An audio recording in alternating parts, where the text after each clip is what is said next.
last night at the Barclays Center in Brooklyn, New York, after almost 2 years of inactivity, 2 years of being out of the ring.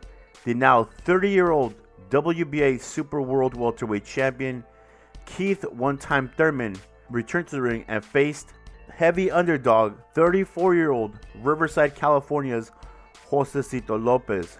This bout went all 12 rounds, and even though Thurman dropped Lopez in the second round, Lopez came back later in the fight and put Keith Thurman on his bicycle, almost putting Keith Thurman on his back. He did not, and for that reason, Keith Thurman is still undefeated. He gave a performance of what you would expect a guy that's been out of the ring for 2 years. Pretty much no one's ever seen Keith Thurman look this bad in the ring. In the post-fight interview though, he was asked by Fox analyst if he, Keith Thurman, was ready for Manny Pacquiao this year if the opportunity presented itself.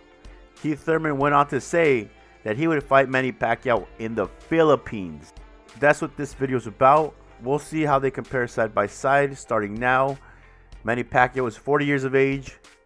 He's 5'5.5" and has a 67-inch reach.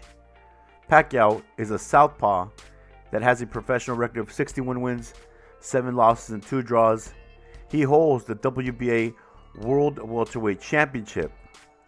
The one that Keith Thurman holds is a WBA Super World Welterweight Championship. Yeah, I know, it's kind of ridiculous. Thurman is 5'7.5" and has a 69-inch reach. So he has 2 inches of height on Pacquiao and 2 inches of reach, plus 10 years younger. The question is, if Manny Pacquiao would have not fought on January 19th and not fought Adrian Broner, but instead would have waited to January 26th and fought Keith Thurman, would he have beaten Keith Thurman? My answer, what I believe, is yes, he would have beaten Keith Thurman yesterday. The fight obviously didn't happen. Keith Thurman now shook off a lot of ring rust and perhaps will look better his next time out. Now, if they do meet later this year, I believe it's going to be a much more even match than Adrian Broner versus Manny Pacquiao. I'm not going to call it right now. I'll let you guys do that. But in my opinion, once this match is over, whoever wins, the WBA really needs to step in and get rid of that super title.